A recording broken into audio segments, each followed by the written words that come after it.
ಎಲ್ಲರೂ ನಿಜ ಹೇಳ್ತಾರೆ, ಕರೆ ಹೇಳ್ತಾರೆ, ಅವ್ರ ತಂದೆ ತಾಯಿಗೆ ಬೆಲೆ ಬರುವಂಗೆ ಬದುಕಾಕತ್ಯಾರ. ನಿನಗೆ ಎಷ್ಟು ಸತ್ಯದ ಬಗೆಗೆ ಉಪದೇಶ ಮಾಡ್ತೀವಿ, ಮುಂದೆ ಕೂಡಿಸ್ಕೊಂಡು ಹೇಳ್ತೀವಿ, ಆದರೂ ನೀನು ಸುಳ್ಳು ಹೇಳೋದು ಬಿಡುವಲ್ಲೆಲ್ಲ ಅಂತ ತಂದೆ ತಾಯಿಗೆ ಚಿಂತೆ ಶುರುವಾಯಿತು. ಇವರು ಸತ್ಯ ಹೇಳನ್ನವರು ಅವು ಬರೀ ಸುಳ್ಳು ಹೇಳ್ತಿದ್ದ. ಯಾಕೆ ಸುಳ್ಳು ಹೇಳ್ತಿದ್ದ ಅಂದ್ರೆ ಸುಳ್ಳು ಹೇಳೋರು ಸಂಘ ಮಾಡಿದ್ದ ಹುಡುಗ. ಆದ್ದರಿಂದ ಒಂದು ದಿವಸನೂ ಸತ್ಯ ಹೇಳೋ ಪ್ರಯತ್ನ ಮಾಡಲಿಲ್ಲ. ಕೊನೆಗೆ ಒಂದು ದಿವಸ ತಂದೆಗೆ ಚಿಂತೆ ಶುರುವಾಗಿ, ಇವ ಎಂದಾದರೂ ಒಂದು ದಿವಸರ ನನ್ನ ಮುಂದೆ ನಿಜ ಹೇಳಬೇಕು, ಹಂಗೆ ಆಗಬೇಕಾಗಿತ್ತಂದ್ರೆ ಏನು ಮಾಡ್ಬೇಕಂತ ತಿಳ್ಕೊಂಡು ಭಾಳ ತಲೆ ಕೆಡಿಸ್ಕೊಂಡು ಮಗನ ಬಗ್ಗೆ ಕೊನೆಗೆ ಒಂದು ದಿವಸ ಪಕ್ಕದ ಹಳ್ಳಿಯೊಳಗೆ ಸತ್ಯ ಹರಿಶ್ಚಂದ್ರ ನಾಟಕ ನಡೆದಿತ್ತು. ಆವಾಗ ತಂದೆಗೆ ಸಂತೋಷ ಆಯಿತು. ಇವ ಬಾಯಿ ಮುಖಾಂತರ ಹೇಳಿದ್ರೆ ಬದಲಾಗೋದಿಲ್ಲ, ಸತ್ಯ ನುಡಿಯೋದಿಲ್ಲ, ಇವನಿಗೆ ಪ್ರಾಯೋಗಿಕವಾಗಿ ಪ್ರಾಕ್ಟಿಕಲ್ ಆಗಿ ಒಂದಿಷ್ಟು ಸತ್ಯ ಹರಿಶ್ಚಂದ್ರಂದು ನಾಟಕ ತೋರಿಸ್ಕೊಂಡು ಬರ್ಬೇಕಂತ ತಿಳ್ಕೊಂಡು ಮಗನ ಕರ್ಕೊಂಡು 10 ಹರದಾರಿ ನಡ್ಕೊಂಡು ಪಕ್ಕದ ಹಳ್ಳಿಗೆ ಹೋದ. ಒಂದು ರಾತ್ರಿ 10ಕ್ಕನ ನಾಟಕ ಶುರುವಾಯಿತು. ನಾಟಕ ಯಾವುದು? ಸತ್ಯ ಹರಿಶ್ಚಂದ್ರ. ಹುಡುಗ ತಂದೆ ಇಬ್ಬರು ಕೂಡಿ ಒಂದೇ ಕಡೆಗೆ ಕೂತು ನೋಡಿದರು. ಬೆಳಗಿನ ಜಾವ 6 ಗಂಟೆ ತನಕ ನೋಡಿದರು. ಯಾವಾಗ ನಾಟಕ ಮುಗೀತು ಆವಾಗ ಮರಳಿ ಊರ ದಾರಿ ಹಿಡ್ಕೊಂಡು ಬಂದರು. ಮನೆಗೆ ಬಂದು ಕೂಡಲೇ ತಂದೆಗೆ ಸಂತೋಷ ಆಗಿತ್ತು. ಯಾಕೆ? ಸತ್ಯ ಹರಿಶ್ಚಂದ್ರ ನಾಟಕ ತೋರಿಸಿನ ಮಗನಿಗೆ. ಇನ್ನು ಮುಂದೆ ಎಂದೂ ಸುಳ್ಳು ಹೇಳೋದಿಲ್ಲ. ಇನ್ನು ಮುಂದೆ ಪ್ರತಿಯೊಂದು ಮಾತಿನೊಳಗೂ ಸತ್ಯದ ಸುವಾಸ ತುಂಬಿರ್ತದೆ, ಸತ್ಯವನ್ನೇ ನುಡಿತಾನ ನನ್ನ ಮಗ ಅಂತ ತಿಳ್ಕೊಂಡು ಕನಸು ಕಟ್ಟಿಕೊಂಡು ಬಂದಿದ್ದ ಮನೆಗೆ ಬಂದ ಬಳಿಕ ಮುಂದೆ ಕೂಡಿಸ್ಕೊಂಡು ಕೇಳಿದ ಮಗನಿಗೆ, ಅಲ್ಲೋ ಇಟ್ಟು ದಿವಸ ತಿಳಿದು ಹೇಳಿದೆವು, ತಿಳಿಲಾರ್ದ ಹೇಳಿದೆವು, ಬರೀ ಸುಳ್ಳು ಹೇಳ್ಕೋತ ಜೀವನ ಕಳೆದಿದ್ದಿ, ಇನ್ನು ಮುಂದೆ ಸತ್ಯ ಹೇಳಬೇಕನ್ನುವಂಥ ಉದ್ದೇಶ ಇಟ್ಟುಕೊಂಡು ನಿನಗೆ ಸತ್ಯ ಹರಿಶ್ಚಂದ್ರ ನಾಟಕ ತೋರಿಸ್ಕೊಂಡು ಬಂದೀನಿ. ಮತ್ತೀಗ ಸತ್ಯ ಹರಿಶ್ಚಂದ್ರ ನಾಟಕ ನೋಡಿದೆಲ್ಲ, ನಿನಗೆ ಸತ್ಯ ಹೇಳಬೇಕಂತ ಅನಿಸೋದು ಏನಿಲ್ಲ ಅಂತ ಕೇಳಿದ ಮಗನಿಗೆ. ಇವ ಹುಡುಗಂದ, ಯಾರಂದರು ಅಂದ. ಸತ್ಯ ಹೇಳಬೇಕಂತ ಅನಿಸೈತೆ ಅಂತ ನಿನಗೆ ಹೇಳಿದೆವು ಯಾರು ಅಂದವ ಮಗ. ಅಲ್ಲೋ ಮತ್ತು ಬೆಳತನಕ ಹರಿಶ್ಚಂದ್ರ ನಾಟಕ ನೋಡಿದೆಲ್ಲ. ಅವ ಹುಡುಗಂದ, ಸತ್ಯ ಹೇಳೋದ್ರಿಂದ ಈ ಪರಿ ಕಷ್ಟ ಬರ್ತದ, ಈ ಪರಿ ನನ್ನ ಕಾಡ್ತಾರ ಅಂದ ಬಳಿಕ ನಾ ಯಾಕೆ ಸತ್ಯ ಹೇಳಕ್ಕೆ ಹೋಗಲಿ ಅಂದವ. ಸತ್ಯ ಹೇಳೋದ್ರಿಂದ ಇಷ್ಟು ಕಷ್ಟ ಬರ್ತೈತೆ ಅಂದ್ರೆ ನಾ ಯಾಕೆ ಹೇಳಕ್ಕೆ ಹೋಗಲಿ, ಇನ್ನೇನು ಮೊದಲಿತ್ತಲ್ಲ ಅದ ಹಾದಿಯೊಳಗೆ ನಡಿತೀನಿ ಅಂದ. ಅಂದ್ರೆ ಕಾರಣ ಪ್ರಭಾವ ಯಾರ್ದಾಗಿತ್ತು? ಸುಳ್ಳು ಹೇಳೋರ ಸ್ನೇಹ ಎಂದು ಸತ್ಯ ಹೇಳಕ್ಕೆ ಸತ್ಯ ಹರಿಶ್ಚಂದ್ರ ನಾಟಕ ನೋಡಿದ್ರು ಅಟ್ಟ, ಇನ್ನೊಂದು ನೋಡಿದ್ರು ಅಟ್ಟ, ಮತ್ತೊಂದು ನೋಡಿದ್ರು ಅಟ್ಟ. ಒಂದು ಸರ್ತಿ ಕೆಟ್ಟದ ಮನಸ್ಸಂದ್ರೆ ಮತ್ತು ಸರಿ ಆಗಬೇಕಾಗಿತ್ತು ಅಂದ್ರೆ ಬಹಳಷ್ಟು ಸಮಯ ಬೇಕಾಗ್ತದೆ. ಅದಕ್ಕೆ ಸುಳ್ಳು ಹೇಳೋರು ಸಂಘ ಮಾಡಿ ಸತ್ಯ ಹೇಳೋಕ್ಕಾಗೋದಿಲ್ಲ. ಈಗ ನೀವು 25ರ ತನಕ ಸಂಜೆ 6 ಆಯಿತು ಅಂದ್ರೆ ಆಶ್ರಮಕ್ಕೆ ಬರ್ತೀರಿ. ಮತ್ತು ನೀವು ಹಿಂಗಿರ್ಬೇಕಲ್ಲ, ಯಾರು ಆಶ್ರಮಕ್ಕೆ ಬರ್ತಾರ ಅವರು ಸ್ನೇಹ ಮಾಡಿದ್ರೆ ಅಟ್ಟ ಇಲ್ಲಿ ಬಂದು ಕೂಡಕ್ಕೆ ಸಾಧ್ಯದ. ಮತ್ತು ಈ ಧಾರಾವಾಹಿ ನೋಡೋರು ಸಂಘ ಮಾಡಿದ್ರಿ ಅಂದ್ರೆ ಇಲ್ಲಿಗೆ ಕರ್ಕೊಂಡು ಬರ್ತಾರನವ್ರು. ಎಂದರ ಬರೋಕ್ಕೆ ಸಾಧ್ಯ ಐತಿ? ನೀವು ಎಂದೂ ಬರೋಕ್ಕೆ ಸಾಧ್ಯ ಇಲ್ಲ. ಇಲ್ಲಿಗೆ ಬರೋರು ಸಂಘ ಮಾಡಿದ್ರೆ ಇಲ್ಲಿಗೆ ಬರ್ತೀರಿ, ಮತ್ತು ಅಲ್ಲೇ ಕೂಡೋರು ಸಂಘ ಮಾಡಿದ್ರೆ ಇಲ್ಲಿಗೆಂದೂ ಬರೋಕ್ಕೆ ಸಾಧ್ಯವಿಲ್ಲ. ಅದಕ್ಕೊಂದಿಷ್ಟು ಏನು ಮಾಡೋದು? ಸಜ್ಜನರ ಸಂಘವನ್ನು ಮಾಡು, ದುರ್ಜನರ ಸಂಘವನ್ನು ಮಾಡೋಕ್ಕೆ ಹೋಗಬೇಡ. ಒಂದಿಷ್ಟು ನಮ್ಮ ಸುತ್ತಮುತ್ತ ಒಂದಿಷ್ಟು ಜ್ಞಾನಿಗಳು ಇದ್ದರು ಅಂದ್ರೆ ಅಂಥವ್ರ ಸ್ನೇಹದೊಳಗೆ ಆಯುಷ್ಯವನ್ನು ಕಳಿ. ಆಕಸ್ಮಿಕ ನಮ್ಮ ಸುತ್ತಮುತ್ತ ಅಜ್ಞಾನಿಗಳು ಇದ್ರಂದ್ರೆ ಅಂಥವ್ರ ಸಹವಾಸ ಮಾಡೋಕ್ಕೆ ಹೋಗಬೇಡ. ಅಜ್ಞಾನಿಗಳ ಸಹವಾಸ ಮಾಡಿ ನಾ ಸುಜ್ಞಾನಿ ಆಗ್ತೀನಿ ಅನ್ನೋದು ಎಷ್ಟರ ಮಟ್ಟಿಗೆ ಸರಿ ಅನ್ನಿಸ್ತದೆ ಹೇಳಿ? ಎಂದೂ ಸಾಧ್ಯವಿಲ್ಲ. ಅದಕ್ಕೆ ನೀ ಏನು ಮಾಡು? ಒಳ್ಳೆಯವನಾಗಿ ಬದುಕಬೇಕಾಗಿತ್ತಂದ್ರೆ ಒಳ್ಳೆಯವರ ಸಂಗನ ಮಾಡಬೇಕು. ಒಬ್ಬ ಹೆಣ್ಮಗಳು ಹೇಳ್ತಾಳೆ, ಸಂಘ ಮಾಡೇನವ್ವ ಸಾಧು ಸಜ್ಜನರ, ಭಂಗವಿಲ್ಲ ಯವ್ವ ಬದುಕಿನಲಿ ಅನಗ, ಸಂಗನ ಶರಣರ ದಯದಿಂದ. ಸಂಗ ಮಾಡೇನವ್ವ ಸಾಧು ಸಜ್ಜನರ ಭಂಗವಿಲ್ಲ ಯವ್ವ ಬದುಕಿನಲಿ ಎನಗ ಸಂಗನ ಶರಣರ ದಯದಿಂದ. ಒಬ್ಬ ಹೆಣ್ಮಗಳು ತ್ರಿಪದಿ ಒಳಗೆ ಬರೀತಾಳೆ. ಇದಕ್ಕೆ ಜನಪದ ಅಂತ ಕರೀತಾರೆ. ಇವು ಟ್ರ್ಯಾಕ್ಟ್ರಿನ್ಯಾಗ ಬರ್ತಾವಲ್ಲ ಅವು ಜನಪದ ಅಲ್ಲವು, ಅವು ಜನರ ಮನಸ್ಸು ಕೆಡಿಸ್ತವು. ಇವು ಜನಪದ, ಒರಿಜಿನಲ್ ಜನಪದ. ಒಬ್ಬ ಹೆಣ್ಮಗಳು ಹೇಳ್ತಾಳೆ, ಸಂಘ ಮಾಡೇನಿ ನಾನು ನೋಡು ಬನ್ನಿ ಅಂತ ಕರೀತಾಳೆ. ಎಲ್ಲ ಊರ ಜನರನ್ನು ಕರೀತಾಳೆ. ಆವಾಗ ಊರು ಜನ ಬಂದು ಕೇಳಿದರು, ಎಂಥವ್ರ ಸಂಘ ಮಾಡಿದಿ? ಸಾಧು ಸಜ್ಜನರ ಸಂಘ ಮಾಡೀನಿ, ಆದ್ದರಿಂದ ನನ್ನ ಬದುಕಿನೊಳಗೆ ಭಂಗಿಲ್ಲ. ಭಂಗ ಅಂದ್ರೆ ಕೆಡುಕ. ನನ್ನ ಬದುಕು ಎಂದೂ ಕೆಡುವುದಿಲ್ಲ.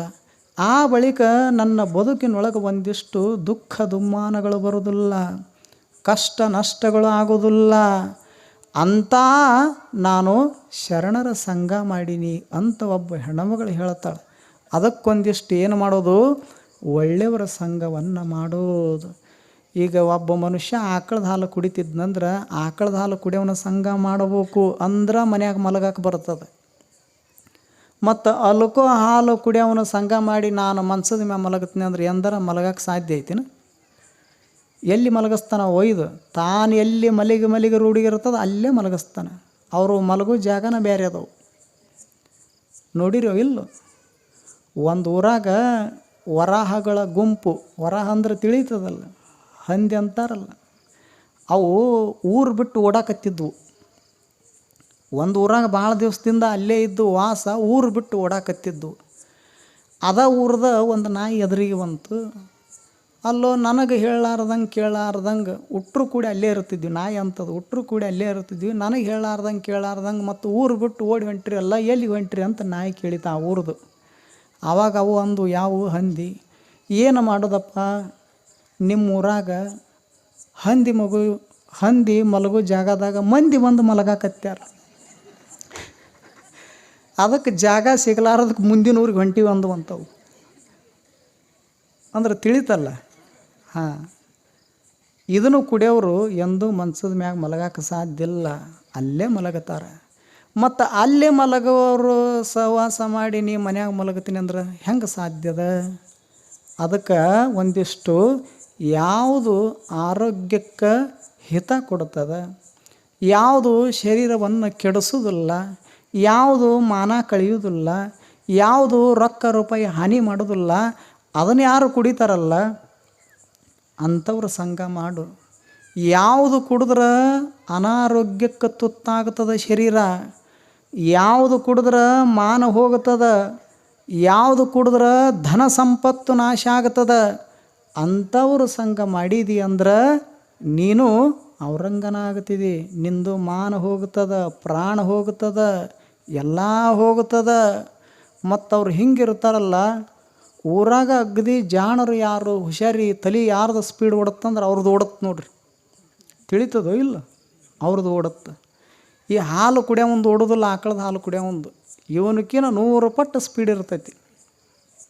ಒಬ್ಬ ಕಾಯಂ ಕುಡಿಯವ ಕುಂತಿದ್ದ ಮನೆ ಮುಂದೆ, ಕಾಯಂ ಅದನ್ನ ಕುಡಿಯವ. ಮುಂಜಾನೆ ಎದ್ದ ಅಂದ್ರೆ ನೀವೆಲ್ಲ ಏನು ಕುಡಿತೀರಿ? ಟೀ, ಕಾಫಿ, ಬೋರ್ಮಿಟ್ಟ, ಹಾರ್ಲೆಕ್ಸ್ ಹಾಲು ಕುಡಿತೀರಿಲ್ಲ, ಅವ ಅದನ್ನು ಕುಡಿಯವ. ಮುಂಜಾನೆ ಎದ್ದಂದ್ರೆ ಅದನ್ನು ಕುಡಿಯವ. ಇಂಥ ಒಬ್ಬ ಕುಡ್ದ ಕುಂತಿದ್ದ ಮನೆ ಕಟ್ಟಿ ಮ್ಯಾಲ. ಇವನಿಗೆ ಒಬ್ಬ ಗೆಳೆಯ ಇದ್ದ. ಅದಕ್ಕೆ ಪಾಪ ಆರಾಮ ತಪ್ಪಿತ್ತು, ಕೆಮ್ಮು ಹತ್ತಿತ್ತು, ಅದಕ್ಕೆ ಗೂರು ಹತ್ತಿತ್ತು. ಅದು ಕೆಮ್ಮಿ 1 ವಾರ ಆದ್ರೂ ಕೆಮ್ಮ ಹೋಗಲಿಲ್ಲ. ಅವ ಒಂದು ದಿವಸ ಡಾಕ್ಟ್ರ್ ಹತ್ರ ತೋರಿಸ್ಕೊಂಡು ಬರ್ಬೇಕು, ಕೆಮ್ಮಿಗೆ ಔಷಧರ ಕೊಡ್ತಾರೋ ಏನಂತ ತಿಳ್ಕೊಂಡು ನಿರೀಕ್ಷೆ ಇಟ್ಕೊಂಡು ಅವ ಡಾಕ್ಟ್ರ್ ಹತ್ರ ಹೊರಟಿದ್ದ. ಹೋದ ಇವ ಏನು ಕುಡಿದು ಕುಂತಿದ್ನಲ್ಲ, ಇವನ ಮನೆ ಮುಂದೆ ಹೊಂಟಿದ್ದವ. ಕೆಮ್ಮಕೋತ ಬಂದ. ಇವ ಮುಂದೆ ಕುಂತಿದ್ನಲ್ಲ, ಕೇಳಿದ, ಅಲ್ಲೋ ಯಾಕೋ 1 ವಾರ ಆತು ನಾನು ನೋಡಕತ್ತಿ, ಭಾಳ ಕೆಮ್ಮಾಕತ್ತಿದೆಯಲ್ಲ ಅಂದ. ಮತ್ತು ಏನು ಮಾಡೋದಪ್ಪ, ಏನು ಗುಳಿಗೆ ತೊಗೊಂಡ್ರು ಹೋಗಲಿಲ್ಲ, ಔಷಧ ತೊಗೊಂಡ್ರು ಹೋಗಲಿಲ್ಲ. ಕೊನೆಗೆ ಡಾಕ್ಟ್ರ್ ಹತ್ರ ಹೊರಟೀನಿ ಅಂತ ಅವ ಅಂದ. ಹುಚ್ಚದಿದೆ, ಶಾಣೆ ಇದ್ದಿದೆ ಅಂತ ಇವ ಅಂದ. ಯಾರು? ಕುಡುಕ. ಇವ ಶಾಣೆ. ಇವ ಅವನಿಗೆ ಹೇಳಕತ್ತಾನ, ನೀ ಹುಚ್ಚದಿದೆಯೋ ಶಾಣೆ ಇದ್ದಿದೆಯೋ ಅಂದ. ಮತ್ತು ಶಾಣೆ ಇದ್ದಲ್ಲೇನ ಡಾಕ್ಟ್ರ್ ಹತ್ರ ಹೊರಟೀನಿ ಅಂದ. ನಿನಗೆ ಆಗೋದ್ರ ಏನಾಗೈತಿ ಹೇಳಂದ. ಏನಿಲ್ಲ, ಕೆಮ್ಮು ಹತ್ತೈತಿ, ಒಟ್ಟ ನಿಲ್ಲವಲ್ದು ಅಂದ. ಹಾಗಾದ್ರೆ ನಾ ಒಂದು ಔಷಧ ಹೇಳ್ತೀನಿ ತೊಗೊತೀನಿ ಅಂದವ. ಒಂದು ಔಷಧ ಹೇಳ್ತೀನಿ ತೊಗೊತೀನಿ ಅಂದ. ಅಂದ್ರೆ ಡಾಕ್ಟ್ರಿಗಿಂತ ಮೊದಲು ಇವನ ಔಷಧ ಕೊಡಕತ್ತಾನ. ಅವ ಅಂದ ಅದು ಯಾವುದು ಔಷಧ ಅಂದ. ಅದು ಹಿಂಗೈತಲ್ಲ, ನಾ ಎಂದಿನಿಂದ ತೊಗೊಳಕತ್ತೀನಿ ಆ ಔಷಧ ನಾ ತೊಗೊಂಡಿನಿ ಈಗ, ಅದಕ್ಕೆ ನಾ ತೊಗೊಂಡಿದ್ದು ನೀ ತೊಗೋಬೇಕು ಔಷಧ ಅಂದ. ಅದಕ್ಕೆ ಅದನ್ನು ತೊಗೊಂಡ್ರೆ ಕೆಮ್ಮು ನಿಲ್ತದನ್ನ ಅಂತ ಅವ ಅಂದ. ಇವ ಅಂದ ಕೆಮ್ಮು ನಿಲ್ಲೋದಲ್ಲ, ಅದನ್ನು ಎಂದಿನಿಂದ ತೊಗೊಳಕತ್ತೀನಿ ಅಂದಿನಿಂದ ಹೊಲ ಹೋಗೈತಿ, ಮನೆ ಹೋಗೈತಿ, ಮಡ್ದಿ ಕೊಳ್ಳನ ತಾಳಿ ಹೋಗೈತಿ, ಇಷ್ಟೆಲ್ಲ ಹೋಗೈತಿ ಅಂದ ಬಳಿಕ ನಿಂದು ಕೆಮ್ಮು ಹೋಗೋದಲ್ಲ ಅಂದ. ಇದು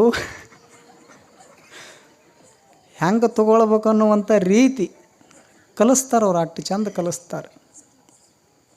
ಅದಕ್ಕೆ ಅಂಥವ್ರ ಸ್ನೇಹವನ್ನು ಅಪ್ಪಿ ತಪ್ಪಿ ಮಾಡಿದಿ ಅಂದ್ರೆ ನಿನ್ನ ಭವ್ಯವಾದ ಬದುಕು ಒಂದು ಕ್ಷಣದೊಳಗೆ ನಾಶ ಆಗಿ ಹೋಗುತ್ತದೆ.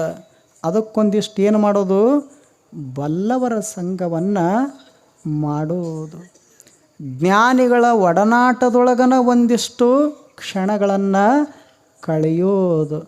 ಸಾಧ್ಯ ಆದರೆ ಎಲ್ಲೆಲ್ಲಿ ಒಂದಿಷ್ಟು ಸಜ್ಜನರು ಸೇರುತ್ತಿರ್ತಾರಲ್ಲ, ಸತ್ಸಂಗ ನಡೀತಿರ್ತದಲ್ಲ, ಅಲ್ಲಿ ಹೋಗುವಂಗೆ ನಾವು ಪ್ರಾರ್ಥನೆ ಮಾಡಬೇಕು, ಭಗವಂತನಲ್ಲಿ ಬೇಡ್ಕೋಬೇಕು. ನಾವೆಲ್ಲ ಬೇಡ್ತೀವಿಲ್ಲ, ಶಿವಯೋಗೀಶ್ವರರಲ್ಲಿ ಬೇಡಲಾರ್ದವ್ರು ಯಾರದಾರ ಸಾಲೋಟಿಗೆ ಒಳಗೆ ಎಲ್ಲರೂ ಬೇಡವರು.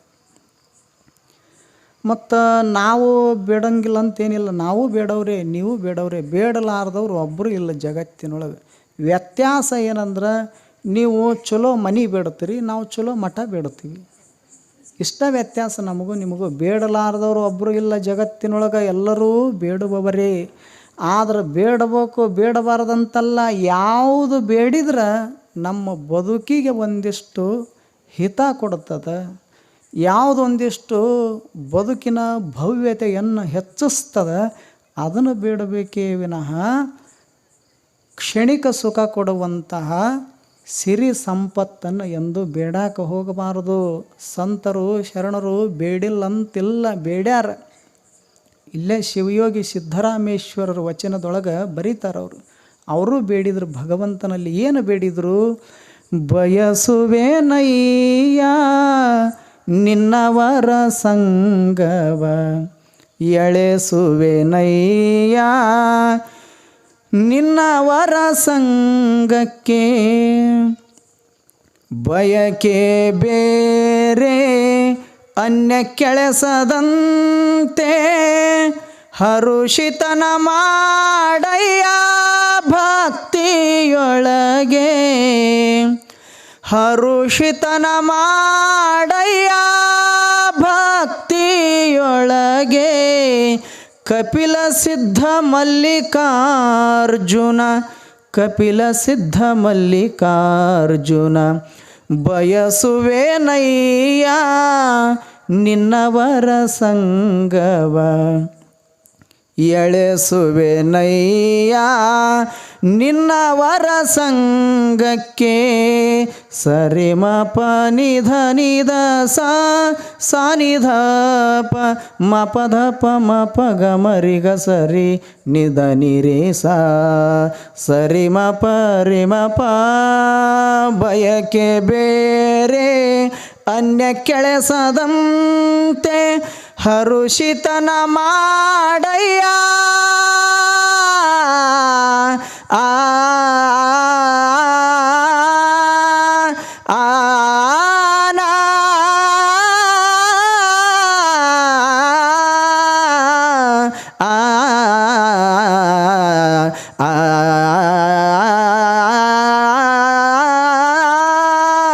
ಹರುಷಿತನ ಮಾಡಯ್ಯ ಭಕ್ತಿಯೊಳಗೆ, ಕಪಿಲ ಸಿದ್ಧ ಮಲ್ಲಿಕಾರ್ಜುನ, ಕಪಿಲ ಸಿದ್ಧ ಮಲ್ಲಿಕಾರ್ಜುನ, ಬಯಸುವೆನಯ್ಯ ಬಯಸುವೆನಯ್ಯ ಬಯಸುವೆನಯ್ಯ ನಿನ್ನವರ ಸಂಗವ.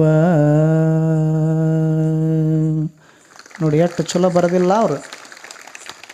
ಬಯಸುವೆನಯ್ಯ ನಿನ್ನವರ ಸಂಗವ. ಎಳೆಸುವೆನಯ್ಯ ನಿನ್ನವರ ಸಂಘಕ್ಕೆ ಬಯಕೆ ಬೇರೆ ಅನ್ಯ ವಿಷಯ ಕೆಳೆಸದಂತೆ ಹರುಷಿತನನ್ನಾಗಿ ಮಾಡು ಭಕ್ತಿಯೊಳಗೆ ಕಪಿಲ ಸಿದ್ಧ ಮಲ್ಲಿಕಾರ್ಜುನ. ಏನು ಅದ್ಭುತವಾದ ವಚನ ಬರೀತಾರ. ನನ್ನೊಳಗೊಂದು ಬಯಕೆ ಅದ. ಎಂಥ ಬಯಕೆ? ಧನ ಕನಕಾದಿಗಳನ್ನು ಕೊಡು ಅನ್ನುವಂಥ ಬಯಕೆ ಅಲ್ಲ, ಅಧಿಕಾರ ಅಂತಸ್ತು ಬೇಕನ್ನುವಂಥ ಬಯಕೆ ಅಲ್ಲ. ಎಂಥ ಬಯಕೆ? ಎಲ್ಲಾದರೂ ಒಂದಿಷ್ಟು ಶರಣರ ಸಂಘ ಇತ್ತು ಅಂದ್ರೆ, ಶರಣರ ಸಂಘ ನಡೀತಿತ್ತು ಅಂದ್ರೆ ಅಲ್ಲಿಗೆ ಹೋಗುವಂಥ ಆಸೆ ಐತಿ ನಂದು. ಒಂದಿಷ್ಟು ಮಹಾತ್ಮರನ್ನು ಕಣ್ತುಂಬ ನೋಡಬೇಕು, ಸತ್ಯ ಶರಣರ ನುಡಿಗಳನ್ನು ಕೇಳಬೇಕು, ಒಂದಿಷ್ಟು ನಾನಾರನ್ನುವಂಥ ಪರಮ ಸತ್ಯವನ್ನು ತಿಳ್ಕೊಳ್ಬೇಕನ್ನುವಂಥ ಬಯಕೆ ನನ್ನೊಳಗದ. ಅದಕ್ಕೊಂದಿಷ್ಟು ಬಯಸ್ತಿ ನಾನು. ಬಯಸುವೆನಯ್ಯ ನಿನ್ನವರ ಸಂಘ. ನಿನ್ನವರಂದ್ರೆ ಯಾರು? ಯಾವಾಗಲೂ ಭಗವತ್ ಚಿಂತನೆಯೊಳಗಿರೋರು, ಯಾವಾಗಲೂ ಭಗವದ್ ಭಕ್ತಿಯ ಪಥದೊಳಗಿರೋರು, ಸದಾಕಾಲ ಸಂತರ ಶರಣರ ಸ್ಮರಣೆಯೊಳಗೆ ಯಾರು ಇರ್ತಾರ ಅಂಥವರು ಸ್ನೇಹದೊಳಗೆ ಇರುವಂಗೆ ನನಗೆ ಬಯಕೆ ಆಗ್ಯದ.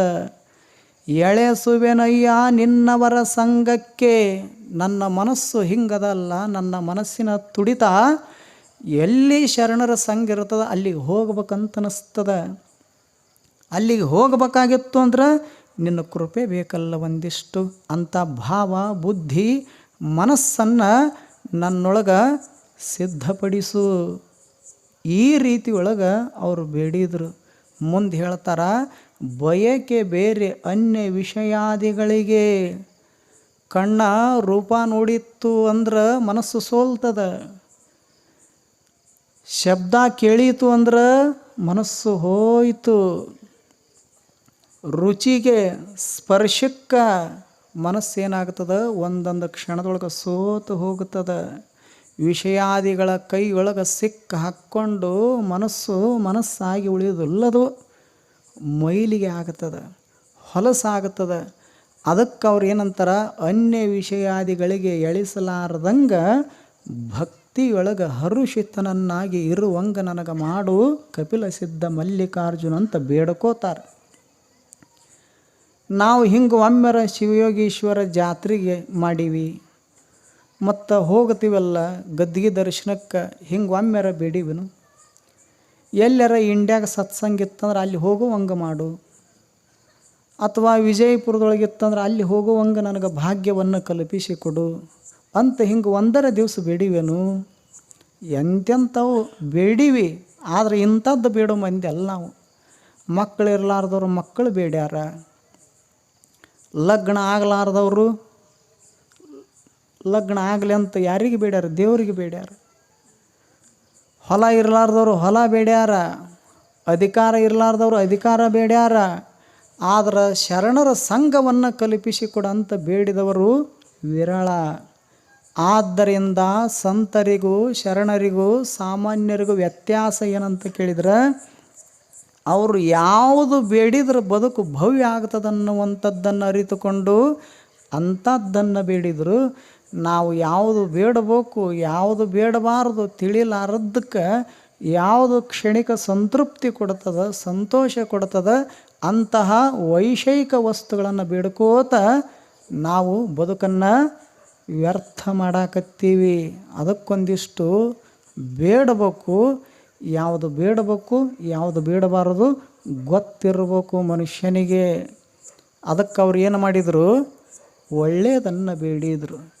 ಯಾವುದು ಬೇಡಿದ್ರಪ್ಪ ಅಂದ್ರೆ ಭಗವದ್ ದರ್ಶನ ಆಗುತ್ತದೆ, ಭಗವಂತನ ಒಲುಮೆ ನನಗಾಗುತ್ತದೆ, ಅಥವಾ ನಾನೇ ಭಗವಂತನ ಸ್ವರೂಪದಿನ ಅನ್ನುವಂಥ ಸತ್ಯ ಸಂಗತಿ ತಿಳಿತದೆ, ಅಂಥದ್ದನ್ನು ಬೇಡಿದರು. ಅದಕ್ಕೆ ಬೇಡಲಾರ್ದವ್ರು ಯಾರೂ ಇಲ್ಲ. ಬಸವಣ್ಣವರು ಸಹಿತ ಬೇಡಿದರು. ಹಾಡಿದೊಡೆ ಎನ್ನೊಡೆಯನ ಹಾಡುವೆ, ಬೇಡಿದೊಡೆ ಎನ್ನೊಡೆಯನ ಬೇಡುವೆ. ಯಾರೂ ಇಲ್ಲ ಬೇಡಲಾರ್ದವರು. ಆದರೆ ವ್ಯತ್ಯಾಸ ಯಾವುದು ಬೇಡಬೇಕು ಯಾವುದು ಬೇಡಬಾರದು ಗೊತ್ತಿರಬೇಕು. ಒಮ್ಮೆಮ್ಮೆ ಹಿಂಗೆ ಬೇಡ್ತಾರಲ್ಲ ಜಗತ್ತಿನ ಜನ, ದೇವರಿಗೆ ಬೇಡಕ್ಕೆ ಹೋದ್ರಂದ್ರೆ ದೇವ್ರಿಗೆ ಸಹಿತ ದಿಕ್ಕು ತಪ್ಪಿರ್ಬೇಕು. ಒಮ್ಮೆಮ್ಮೆ ಒಂದೊಂದು ದೇವರು ಓಡ್ಬೇಕಂತಿರ್ತಾವೆ ಗುಡಿ ಬಿಟ್ಟು, ಅಂದ್ರೆ ಅಂಥದ್ದು ಬೇಡಿರ್ತಾರೆ ಅಂದ್ರೆ ಅವು ನೀಗಬೇಕಲ್ಲ, ದೇವ್ರಿಗಿನ ನೀಗಬೇಕಲ್ಲ, ಇವ್ರು ಬೇಡಿದ್ದು ಕೊಡಬೇಕಲ್ಲ. ಅವು ದಿಕ್ಕು ತಪ್ಪಿ ಓಡ್ಬೇಕಂತಿರ್ತಾವೆ ದೇವ್ರ ಸಹಿತ. ಆದ್ರೆ ಓಡೋಕ್ಕಾಗೋದಿಲ್ಲ, ಯಾಕೆ? ಪೂಜಾರಿ ಕಿಲಿ ಹಾಕಿರ್ತಾನೆ. ಓಡ್ಬೇಕಂತ ಕರೆ ಪೂಜಾರಿಗಳು ಕಿಲಿ ಹಾಕಿರ್ತಾರೆ. ಹಿಂಗೆ ಒಬ್ಬ ಹೆಣ್ಮಗಳು ದೇವಿ ಭಕ್ತಳಿದ್ದಳು. ಒಬ್ಬ ಹೆಣ್ಮಗಳು ಎಂಥವು ಬೇಡ್ತಾರೆ ನೋಡ್ರಿ, ದೇವಿ ಭಕ್ತಳಿದ್ದಳು.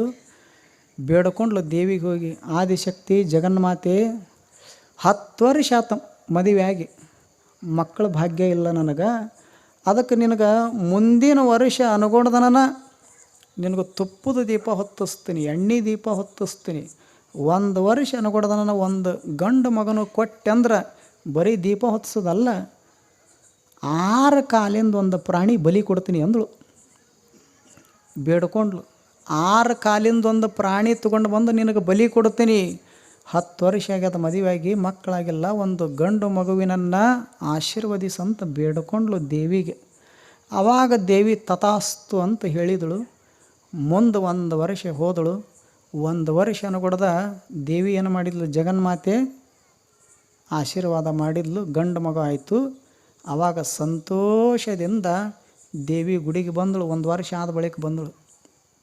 ಆವಾಗ ಒಳಗೆ ದೇವಿ ಗರ್ಭಗುಡಿಯಾಗ ಕುಂತಿದ್ಲಲ್ಲ, ನೋಡಿದ್ಲು.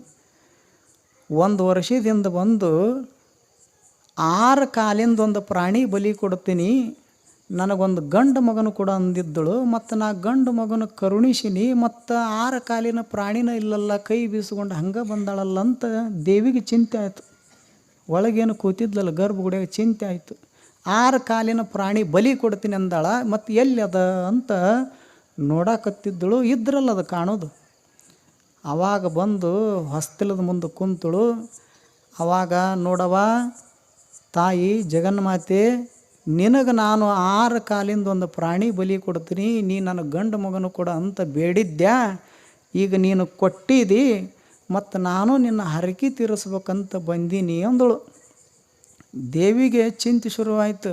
ಹರಕೆ ತೀರಿಸ್ತೀನಂತ ಬಂದಿದ್ದೆಲ್ಲ, ಮತ್ತು 6 ಕಾಲಿನ ಪ್ರಾಣಿ ಬಿಟ್ಟು ಬಂದಿದ್ದೆಲ್ಲ ಕಾಣವಲ್ದು, ಎಲ್ಲದ ನಿನ್ನ ಹತ್ರ ಅಂತ ದೇವಿ ಕೇಳಿದ್ಲು. ಅಟ್ಯಾಕೆ ಅವಸರ ಮಾಡ್ತಿದ್ದೆ, ತಡ್ಕೋ ಅಂದಳು. ಯಾರಿಗೆ? ದೇವಿಗೆನ. ಅಟ್ಯಾಕೆ ಅವಸರ ಮಾಡ್ತಿದ್ದಿ, ಎಲ್ಲರ ಹೊಂಟಿದ್ದೇನೆ, ತಡ್ಕೋ ತಂದಿನಿ 6 ಕಾಲಿನ ಪ್ರಾಣಿ, ಮಾತಿಗೆ ತಕ್ಕಂಗೆ ನಾನು ನಡಿತೀನಿ ನಾನು ಅಂದಕ್ಕೆನ ಹೆಂಗೆ ತಲೆಯಾಗ ಕೈ ಹಾಕಿದ್ಲು. ತಲೆಯಾಗ ಒಂದು ಹೇನ ಸಿಕ್ತು, ತೊಗೊಂಡು ಹೊಸ್ತಿಲದ ಮ್ಯಾಗಿಟ್ಟು ಒರೆದು, ಇದ ನೋಡಿ ನಿಂದ ಬಲಿ ಅಂದಳು. 6 ಕಾಲಿನ ಪ್ರಾಣಿ ಅಂದ್ರೆ ಯಾವುದು? ಹೇನ. ಮತ್ತು ಹೀಗೆಲ್ಲ ದೇವ್ರಿಗೆ ಮಾಡಿದ್ರೆ ದೇವ್ರು ಇರ್ತಾವನು ಗುಡಿಯಾಗ ಒಂದರ. ಹೀಗೆಲ್ಲ ಬಯಸಿದ್ದೇವೆ ಅಂದ್ರೆ ಅದು ಬಯಕೆ ಅಲ್ಲ. ಸಂತರು ಶರಣರು ಏನು ಬಯಸಿದ್ರು? ಅವ್ರು ಏನೂ ಸಿರಿ ಸಂಪತ್ತು ಬಯಸಲಿಲ್ಲ, ಬೇಡಲಿಲ್ಲ. ಶರಣರ ಸಂಘ, ಸಜ್ಜನರ ಸಂಘ, ನನಗೊಂದಿಷ್ಟು ದಯಪಾಲಿಸು, ಕರುಣಿಸು ಅಂತ ಬೇಡಿಕೊಂಡ್ರು. ಹಾಗೆ ನಾವು ಏನು ಮಾಡೋದು? ಸಾಧ್ಯ ಆದಷ್ಟು ಶರಣರ ಸಂಘವನ್ನು ಮಾಡಬೇಕು, ಜ್ಞಾನಿಗಳ ಒಡನಾಟದೊಳಗಿರಬೇಕು ಅಂತ ತಿಳ್ಕೊಂಡು ಹೇಳ್ತಾರೆ. ಅದಕ್ಕೆ ಅವ್ರು ಅಂತಾರೆ ಬಸವಣ್ಣವರು, ದುರ್ಜನರ ಸಂಘ ಮಾಡಾಕ ಹೋಗಬೇಡ. ಹೋದಿ ಅಂದ್ರೆ ಅಪ್ಪಿ ತಪ್ಪಿ ದುರ್ಜನರ ಸಂಘ ಮಾಡಿದಿ ಅಂದ್ರೆ ನಿನಗೆ ಸತ್ಯದ ದರ್ಶನ ಆಗೋದಿಲ್ಲ. ಅದಕ್ಕೊಂದು ಸಣ್ಣ ದೃಷ್ಟಾಂತ ಹೇಳ್ತೀನಿ. ಒಂದು ತಿಳಿನೀರಿನ ಸರೋವರ ಇತ್ತು. ಆ ಸರೋವರದೊಳಗೆ ಹಂಸ ಪಕ್ಷಿ 2, ಒಂದು ತಾಯಿ ಒಂದು ಮರಿ ಪಕ್ಷಿ 2 ವಾಸಿದ್ವು. ಆವಾಗ ತಿಳಿನೀರು ಕುಡ್ಕೊಂಡು ಸವಿಯಾದ ಹಣ್ಣು ಹಂಪಲ ತಿನ್ಕೊಂಡು ಆರಾಮಾಗಿ ಮಸ್ತಾಗಿದ್ದವು 2 ತಾಯಿ ಮಗು. ಒಂದು ದಿವಸ ಸರೋವರಕ್ಕೆ ಕಾಗೆ ಬಂತು. ಕಾಗೆ ಬಂದು ಮರಿ ಪಕ್ಷಿ ಇತ್ತಲ್ಲ, ಹಂಸ ಪಕ್ಷಿ, ಇದನ್ನು ನೋಡಿ ಕರೀತದ ಬಾ ಇಲ್ಲಿ ಅಂತು.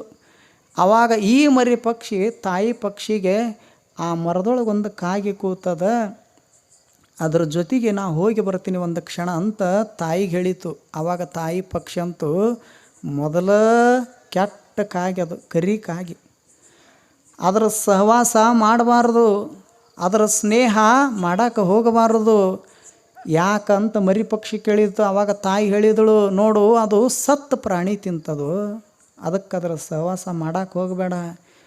ಅದ್ಭುತವಾದ ತಿಳಿನೀರದ ಹಣ್ಣು ಹಂಪಲದ, ನಿನಗೇನು ಬೇಕು ಕೇಳು, ನಾ ತಂದು ಕೊಡ್ತೀನಿ, ಆದ್ರೆ ದಯಮಾಡಿ ಕಾಗಿ ಬೆನ್ನು ಹತ್ತಿ ಹೋಗಬೇಡ ಅಂತ ತಾಯಿ ಹೇಳಿದ್ರೂ ಸಹಿತ ಮರಿ ಪಕ್ಷಿ ಕೇಳಲಿಲ್ಲ. ಏನು ಮಾಡಿತು? ಹಠ ಹಿಡಿತು. ನಾನು ಒಂದು ದಿವಸ ಅಲ್ಲ, ಒಂದು ತಾಸಲ್ಲ, ಒಂದು ಕ್ಷಣ ಹೋಗಿ ಬರ್ತೀನಿ ಅಂತ ಹೇಳಿತು. ತಾಯಿ ಮಾತು ಮೀರಿ ಏನು ಮಾಡಿತು? ಕೊನೆಗೆ ಹಂಸ ಪಕ್ಷಿ ಮರಿ ಪಕ್ಷಿ ಕಾಗಿ ಸಂಗ ಮಾಡಿತ್ತು. ಕಾಗಿ ಮುಂದೆ ಹಾರುತ್ತಿತ್ತು, ಕಾಗಿ ಹಿಂದೆ ಮರಿ ಹಂಸ ಪಕ್ಷಿ ಹಾರ್ಕೋತ ಎರಡೂ ಹೋಗಿ ಅರಣ್ಯದ ಮಧ್ಯಭಾಗದೊಳಗೆ ಒಂದು ಮರದೊಳಗೆ ಕೂತವು. ಎರಡು ಪಕ್ಷಿ ಯಾವ ಮರದೊಳಗೆ ಕೂತಿದ್ವು ಅದ ಮರದ ಕೆಳಗೆ ಒಬ್ಬ ಮಹಾರಾಜ ಮಲ್ಕೊಂಡಿದ್ದ. ವಾಯು ವಿಹಾರಕ್ಕೆ ಬಂದಿದ್ದ, ವಾಕಿಂಗ್ ಮಾಡಕ್ಕೆ ಬಂದಿದ್ದ ತನ್ನ ಸೇವಕನ ಕರ್ಕೊಂಡು. ಆದ್ರೆ ದೂರದಿಂದ ನಡೆದು ಬಂದಿದ್ನಲ್ಲ ಮಹಾರಾಜ, ಆಯಾಸ ಆಗಿತ್ತು, ಸ್ವಲ್ಪ ಮಲಗಬೇಕಂತ ವಿಶ್ರಾಂತಿ ಮಾಡಿದ್ದ. ನಿದ್ರೆ ಹತ್ತಿತ್ತು. ಒಂದು ಮುಂಜಾನೆ 6ಕ್ಕೆ ಮಲಗ್ಯಾನ ಮಹಾರಾಜ. 7 ಆದರೂ ಏಳಬಲ್ಲ, 8 ಆಯಿತು, 9, ಮಧ್ಯಾಹ್ನ 12 ಆಗಿತ್ತು, ಮಹಾರಾಜ ಏಳಬಲ್ಲ. ಸೂರ್ಯನ ಕಿರಣಗಳು ಮಹಾರಾಜನ ಮುಖದ ಮೇಲೆ ಬಿದ್ದಿದ್ವು, ಮರದೊಳಗಿಂದ ಹಾಯ್ದು ಅದ ಮರದ ಕೆಳಗೆ ಎರಡು ಹೋಗಿ ಕೂತಿದ್ವಲ್ಲ. ಆವಾಗ ಹಂಸ ಪಕ್ಷಿ ದೃಷ್ಟಿ ಕೆಳಗೆ ಮಲಗಿದ್ನಲ್ಲ ಮಹಾರಾಜ, ಇವನ ಮೇಲೆ ಬಿತ್ತು. ಆವಾಗ ಹಂಸ ಪಕ್ಷಿ ತಿಳಿನೀರು ಕುಡ್ದಿತ್ತಲ್ಲ, ಅದರ ಗುಣ ಚಲೋ ಇತ್ತು. ಅದು ವಿಚಾರ ಮಾಡಿತು, ಕೆಳಗೊಬ್ಬ ಯಾವನೋ ಮನುಷ್ಯ ಮಲಗ್ಯಾನ, ಮುಖದ ಮೇಲೆ ಬಿಸಿಲು ಬಿದ್ದದ, ಮತ್ತು ನಾ ಯಾಕೆ ಇವನಿಗೊಂದಿಷ್ಟು ನೆರಳು ಮಾಡಬಾರ್ದು ಅಂತ ತಿಳ್ಕೊಂಡು ಹಂಸ ಪಕ್ಷಿ ತನ್ನ ರೆಕ್ಕೆ ಅಗಲ ಮಾಡಿ ಸೂರ್ಯನ ಕಿರಣಗಳಿಗೆ ರೆಕ್ಕೆ ಒಡ್ಡಿ ಏನು ಮಾಡಿತು? ಮಹಾರಾಜನ ಮುಖದ ಮೇಲೆ ನೆರಳು ಮಾಡಿತು. ಇದು ನೆರಳು ಮಾಡಿದ್ದನ್ನು ಇದು ನೋಡಿತು ಯಾವುದಕ್ಕಾಗಿ. ಇದು ನೋಡಿ ನಾನು ಒಂದು ಏನಾರ ಮಾಡ್ಬೇಕಂತ ರಾಜನ ಮುಖದ ಮ್ಯಾಲ ಏನು ಮಾಡಿತು? ಮಲ ವಿಸರ್ಜನೆ ಮಾಡಿ ಮತ್ತೊಂದು ಗಿಡಕ್ಕೆ ಹಾರಿ ಕೂತು ಬಿಡಿತು. ಇದು ನೆರಳು ಮಾಡ್ಯದ, ನಾನು ಒಂದು ಏನಾರ ಮಾಡ್ಬೇಕಂತ ಕಾಗಿ ಮುಖದ ಮ್ಯಾಲ ಹೊಲಸು ಮಾಡಿತ್ತು. ಮತ್ತು ಅದ ಮರದೊಳಗೆ ಕೂಡಲಿಲ್ಲದು. ಈ ಹಂಸ ಪಕ್ಷಿ ಗೊತ್ತಿರಲಾರ್ದಂಗೆ ಮತ್ತೊಂದು ಮರದೊಳಗೆ ಹೋಗಿ ಕೂತು ಬಿಟ್ಟಿತು. ಯಾವಾಗ ಮುಖದ ಮ್ಯಾಲ ಹೊಲಸು ಬಿತ್ತು, ರಾಜನಿಗೆ ಎಚ್ಚರ ಆಯಿತು. ಎದ್ದು ಮ್ಯಾಲ ನೋಡಿದ, ಕಂಡದ್ದು ಯಾವ ಪಕ್ಷಿ? ಹಂಸ ಪಕ್ಷಿ. ರಾಜನಿಗೆ ಸಿಟ್ಟು ಬಂತು. ಸೇವಕಿದ್ದಲ್ಲ, ಸೇವಕನಿಗೆ ಹೇಳಿದ, ಅಲ್ಲೋ ನನ್ನ ನಿದ್ರಿ ಭಂಗ ಮಾಡ್ಯದ, ನನ್ನ ನಿದ್ರಿ ಕೆಡಿಸ್ಯದದು, ಅದಕ್ಕೆ ನೋಡ್ಕೋತ ಸುಮ್ಮ ಕೂತಿದ್ದಲ್ಲೋ, ಹೂಡು ಬಿಲ್ಲು ಬಾಣ ಅಂದ ಮಹಾರಾಜ. ಸೇವಕ ಬಿಲ್ಲು ಬಾಣ ಹುಡಿದ, ಹಂಸ ಪಕ್ಷಿ ಮ್ಯಾಲ ಪ್ರಯೋಗ ಮಾಡಿದ. ಹಂಸ ಪಕ್ಷಿ ಒಂದು ಕ್ಷಣದೊಳಗೆ ಕೆಳಗೆ ಬಿತ್ತು, ರಕ್ತ ಚಿಮ್ಮಿತ್ತು, ವಿಲ ವಿಲ ವಿಲ ವಿಲ ಅಂತ ಒದ್ದಾಡ್ತಿತ್ತು. ಈಗೇನು ಆಗೇನು ಸಾಯ್ತಿತ್ತು. ಸಾಯುವಂಥ ಸಂದರ್ಭದೊಳಗೂ ಸಹಿತ ಮಹಾರಾಜನಿಗೆ ಒಂದು ಮಾತು ಹೇಳಿತು. ಇಂದಲ್ಲ ನಾಳೆಗೆ ಹೇಳುತ್ತದೆ. ಇಲ್ಲಿವರೆಗೂ ಶಾಂತ ಚಿತ್ತರಾಗಿ ಆಲಿಸಿದಿರಿ. ತಮ್ಮೆಲ್ಲರಿಗೂ ಒಳ್ಳೆಯದಾಗಲಿ. ಯಾರೂ ಹೇಳಬೇಡ್ರಿ. ಒಂದು ಮಂಗಳಾರತಿ ಐತಿ ಅಪ್ಪುಗಳದು. ಮಂಗಳಾರತಿ ಆದ ಬಳಿಕ ತಾವೆಲ್ಲ ಹೇಳಕ್ಕಂತ್ರಿ. ಏನಾರು ಹೇಳಬೇಕೇನ್ರಿ? ಹಾಂ, ಅದಕ್ಕೆ ಮತ್ತೆ ನಾಳೆಗೆ ಮುಂದುವರಿತದ. ಮಂಗಲಂ ಜಯ ಮಂಗಲಂ ಗುರುದೇವ ಸಿದ್ಧೇಶ್ವರರಿಗೆ, ಲಿಂಗ ಜಂಗಮ ಪ್ರಿಯಗೆ, ಜ್ಞಾನಯೋಗಿ ಗುರುವಿಗೆ. ಮಂಗಲಂ ಜಯ ಮಂಗಲಂ ಗುರುದೇವ ಸಿದ್ಧೇಶ್ವರರಿಗೆ. 6 ಗುಣವ ಮೀರಿದ ಧೀರ ಸದ್ಗುರುವರನಿಗೆ, ನಿರುತ ಜ್ಞಾನ ಯೋಗದಲ್ಲಿ ಬೆರೆದ ಭಕ್ತೋದ್ಧಾರಗೆ. ಮಂಗಲಂ ಜಯ ಮಂಗಲಂ ಗುರುದೇವ ಸಿದ್ಧೇಶ್ವರರಿಗೆ. ಸಕಲ ಯೋಗವನರಿದು ತ್ಯಾಗ ಮೂರ್ತಿಯಾದ ಮಹಿಮಗೆ, ಬೇಕು ಬೇಡಗಳೇನು ಇಲ್ಲದ ಲೋಕಪೂಜಿತ ಗುರುವಿಗೆ. ಮಂಗಲಂ ಜಯ ಮಂಗಲಂ ಗುರುದೇವ ಸಿದ್ಧೇಶ್ವರರಿಗೆ. ವೇದ ವೇದಾಂತವನ್ನು ಅರಿದು ಜಗದಿ ಬೋಧಿಪ ಗುರುವಿಗೆ ಸದಯ ಸದ್ಗುಣ ಸಂಪೂಜಿತ ಸಾಧುವಂದಿತ ಪ್ರಿಯಗೆ ಮಂಗಲಂ ಜಯ ಮಂಗಲಂ ಗುರುದೇವ ಸಿದ್ಧೇಶ್ವರರಿಗೆ ಮಲ್ಲಿಕಾರ್ಜುನ ಗುರುದೇವರ ಪರಮಶ್ರೇಷ್ಠ ಶಿಷ್ಯಗೆ ಮಲ್ಲಿಕಾರ್ಜುನ ಗುರುದೇವರ ಪರಮಶ್ರೇಷ್ಠ ಶಿಷ್ಯಗೆ ಎಲ್ಲ ಬಲ್ಲಿದ ಗುರುವಿನ ಗುರು ಸಂತ ಸಿದ್ಧೇಶ್ವರರಿಗೆ ಎಲ್ಲ ಬಲ್ಲಿದ ಗುರುವಿನ ಗುರು ಸಂತ ಸಿದ್ಧೇಶ್ವರರಿಗೆ ಮಂಗಲಂ ಜಯ ಮಂಗಲಂ ಗುರುದೇವ ಸಿದ್ಧೇಶ್ವರರಿಗೆ ಗುರುದೇವ ಸಿದ್ಧೇಶ್ವರರಿಗೆ ಗುರುದೇವ ಸಿದ್ಧೇಶ್ವರರಿಗೆ ಓಂ ಪೂರ್ಣಮದಃ ಪೂರ್ಣಮಿದಂ ಪೂರ್ಣಾತ್ ಪೂರ್ಣಮುದಚ್ಯತೆ ಪೂರ್ಣಸ್ಯ ಪೂರ್ಣಮಾದಾಯ ಪೂರ್ಣಮೇವಾವಶಿಷ್ಯತೆ ಓಂ ಶಾಂತಿ ಶಾಂತಿ ಶಾಂತಿ ಓಂ ಶ್ರೀ ಗುರುಭ್ಯೋ ನಮಃ. ಎಲ್ಲರೂ ಶಾಂತಚಿತ್ತರಾಗಿ ತಾವೆಲ್ಲರೂ ಪ್ರಸಾದವನ್ನು ಸ್ವೀಕರಿಸಿಕೊಂಡು ಹೋಗಬೇಕಾಗಿ ತಮ್ಮ